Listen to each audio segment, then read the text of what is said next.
Okay. एक आहे आमचे नेता आदरणीय एकनाथजी शिंदे, जे नेहमीच लाडकी बहीणला प्रोत्साहित करतात आणि त्यांना पुढे संधी देतात. आणि एक आहे हे उबाटा सेना, जे असं अभद्र शब्दांचा वापर करतात. आम्हाला इम्पॉर्टेड माल म्हणजे काय? मी काय आयटम आहे का? 22 वर्ष झाले मला राजकारणमध्ये. तुम्ही माझं कामबद्दल जे प्रश्नचिन्ह तुम्हाला करायचं नक्कीच करा, परंतु जेव्हा तुम्ही असं शब्दांचा वापर करणार ते हे आमचे अभिमानचा एक लढाई आहे आणि मला विश्वास आहे की आदरणीय कौर नक्कीच त्यांना पनिशमेंट देणार. पण मॅम, जे तुम्ही म्हणालात की शब्द एकेकाळ सोनिया गांधी यांच्याबद्दल पण हे शब्द वापरले गेले होते, अनेक महिला राजकीय नेत्या यांच्याबद्दल वापरले जातात. ही लढाई फक्त तुमच्या एकटीपुरती राहणार आहे की ओव्हरऑल जे राजकारणामध्ये किंवा समाजकारणामध्ये? मला वाटते की महिला जे आहे सक्षम आहे राजकारणमध्ये, त्यांना कॅरेक्टर असॅसिनेट नाही करायचं, तेच एक लक्ष आहे. जेव्हा तुम्ही असं शब्दांचा वापर करतात, इम्पॉर्टेड माल, आयटम, हे तुमची विकृत मानसिकता आहे आणि हे दिसते इकडे. जेव्हा आम्ही 2 इलेक्शनसाठी हे अरविंद सावंतसाठी कॅम्पेन करत होते, तेव्हा आम्ही तुमची लाडकी बहीण, आणि आत्ता अचानक तुम्ही इम्पॉर्टेड माल आणि आम्हाला पब्लिसिटीची गरज नाही. अरविंद सावंत, समजा तुम्हाला नक्कीच माफी मागायचं आहे. मलाच नाही, जितकी महिला आहे. आणि हसत असत जे तुम्ही टाईपकास्ट करतात, तुमचे स्टिरियोटाइप्स जे आहे इकडे दिसते. तुमची मानसिकता इकडे सगळ्यांना माहिती आहे.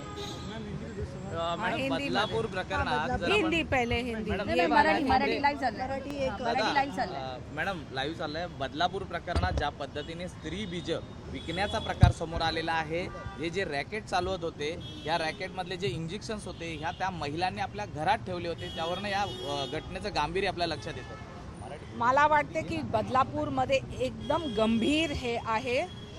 जे इंजेक्शन्स प्राप्ती झाले ते त्यांच्या घरमध्ये, तर नक्कीच चौकशी आणि आम्हाला बघायचं आहे की आमची जितकी महिला आहे त्यांच्या स्वास्थ्यावरती आम्ही फोकस करू. कारण जसं असं रॅकेट्स होते आणि फक्त पैसेसाठी, तर चौकशीची आवश्यकता आहे. आमचे नेता आदरणीय एकनाथजी शिंदे नक्कीच हे बदलापूरची पूर्ण प्रतिक्रिया आणि माननीय मुख्यमंत्री ह्याच्याबद्दल तहकीकात करणार. एक सवाल हिंदी में। मैम, अरविंद सावंत की माफ़ी मांगने के बावजूद भी आपने एफआईआर को वापस नहीं लिया। क्या आपका उद्देश्य उन्हें चुनाव में घेरना था या फिर उनको कन्विक्शन तक ले जाना है? देखिए, 2024 के इलेक्शन में अरविंद सावंत ने ऐसे अभद्र शब्दों का इस्तेमाल किया।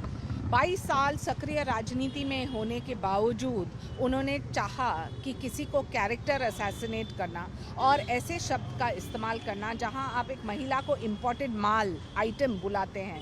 मैं पूछना चाहती हूं कि जो आपको सही में माफ़ी मांगना चाहिए था, तो आपको एक पर्सनल अपॉलजी देना चाहिए, क्योंकि ये मेरी बात नहीं है। वो उतने महिला जो राजनीति में है, बहुत सारे महिला हैं जो सक्रिय काम कर रहे हैं, और उनको ऐसे शब्दों का इस्तेमाल करना अपमानित है आप, और अपमानित होता है आपके पार्टी।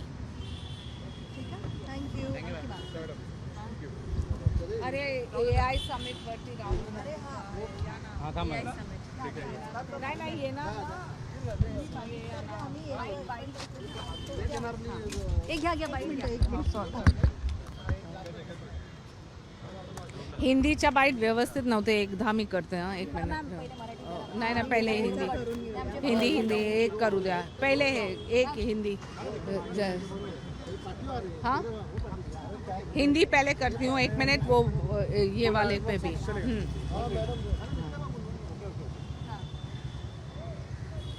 ये लड़ाई है महिला सम्मान को लेके.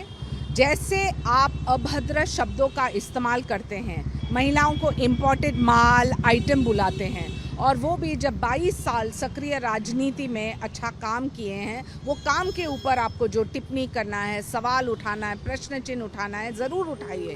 एक तरफ है हमारे नेता आदरणीय एकनाथ जी शिंदे, जो हमेशा महिला और लाडकी बहन का सम्मान करते हैं और प्रोत्साहित करते हैं, और दूसरे तरफ है ये उबाटा सेना, जो अभद्र शब्दों का इस्तेमाल करते हैं महिलाओं के लिए. हम आपकी आइटम और माल नहीं, आप सोच समझ के बोलिए, क्योंकि ये कोर्ट ये हमें न्याय देगी। और ये जंग सिर्फ मेरी नहीं है, इतने सारे महिला जो राजनीति में सक्रिय रूप से काम करते हैं और आप कैरेक्टर असैसिनेट करते हैं, वहाँ आपकी विकृत मानसिकता दिखाई देती है। या। एक तरफ AI समिट ने पूरे विश्व में भारत का नाम रोशन किया है।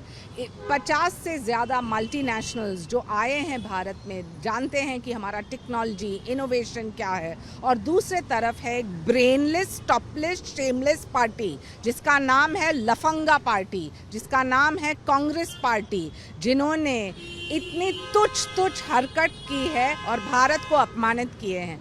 राहुल गांधी ने विदेश में जाके अपमानित किया, प्रधानमंत्री को अपमानित किया और यहाँ भारत में। लेकिन ये तमाचा जो उनको मिलेगा, उनको 2029 के इलेक्शन में, जहाँ जनता उनको एक बार ख़त्म करेगी, क्योंकि ये बार युवा और जेन ज़ी ने ठान लिया कि बस हो गया आपका ड्रामा और नाटक। ये नाटक करना है तो नाटक कंपनी बन जाइए। जो आपको राजनीति में रहना है तो सक्रिय रूप से समझ लीजिए कि भारत जो 11वें इकॉनमी से चौथे पे आए हैं और चौथे से तीसरे, हम ऐसे हरकत नहीं करते हैं, हम सोच समझ के हमारे देश को आगे बढ़ाते हैं। ये होता है राष्ट्रवाद, जो ये कांग्रेस पार्टी कभी नहीं समझेगी।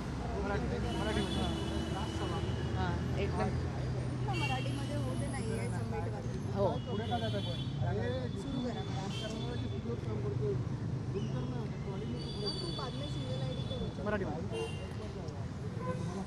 हे AI समिटमध्ये भारतला आंतरराष्ट्रीय स्तरवरती आदरणीय प्रधानमंत्रींनी आम्हाला घेतलं।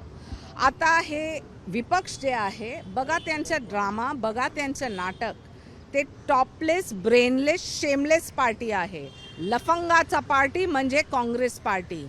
आणि इकडे त्यांचे राहुल गांधी विदेशमध्ये जाऊन भारतचा अपमान करतात, प्रधानमंत्रीचा अपमान करतात आणि आता भारतमध्ये पण। मला वाटते की जे जवाब त्यांना द्यायचं आहे, भारतची युवा पिढी आणि जेन झी देणार, कारण हे जे त्यांच्या हरकत आहे फक्त एक लफंगा करू शकतात।